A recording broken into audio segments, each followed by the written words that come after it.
you look at the leading actor and think, that's how he's coming to work, so I need to come to work like that as well. They set the tone. And Andrew and David are very similar in that way. And not only at work, but they take the responsibility of their role when they're in the world as well. They realize that fans love this show. And they are sort of concerned about it, and they have opinions about it.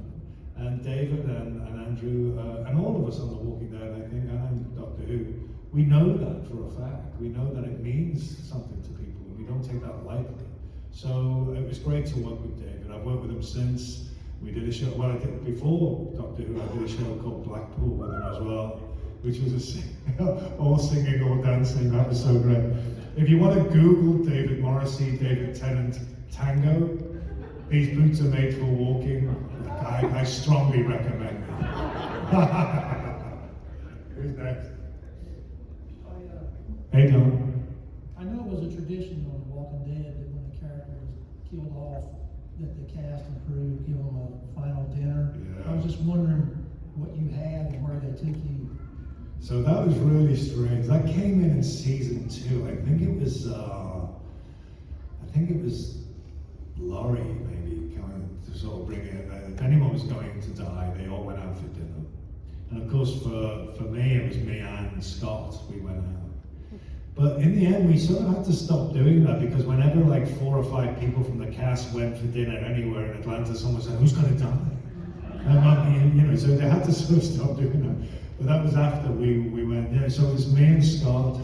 We went to this wonderful it was like a steak restaurant that they always went to, and there was a private room backstage, back in the restaurant. So we did that, and then we went back to Scott's house, I think, in Atlanta, and we just had a massive party there. So that was a great night, but it was also tinged with sadness because there's always one of you going, me or Scott on that occasion, but sometimes those other meals you've got to, and you think, God, someone's going to go any minute. I remember Lou Temple, who I shot through the eye and killed him. We went for his sort of farewell dinner, and that was really upsetting. He loved the show so much. I think he thought he was going to be on it for a lot longer, so it was tough. But that's part of that family thing. Those traditions are important. I think now what they do is they do them in private homes rather than go to restaurants because the rumors got out and the rumors were always wrong. So yeah, but it was good. As a background, he's complex. But for me, I wanted to make him complex in a way where people didn't really know where they were with him. And what the audience who are watching it at home have one relationship with him, and the people who he's interacting with on the screen have a different. So the audience knew things about him that Andrea didn't know, for example. So, that last scene in the first episode of the Governor's first episode, he's a sweetness and light to everybody. He's really nice.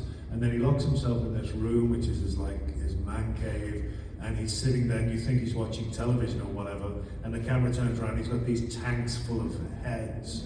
I love that thing where the audience knows something about him that the other characters don't, and the audiences are screaming at the screen going, "Don't trust this guy, don't trust him." And then also sometimes the audience are going, "You know what, I think he's okay, I think he might have reformed," and then he does something so that you don't know where you are with him. And I like that, and I think that's very human. The one thing I knew about the governor all the time was that he was a brilliant politician. So that he could create a persona with his people that wasn't necessarily the true persona of who he was. So it was a smoke and mirrors game all the time. So, that's what I loved about it.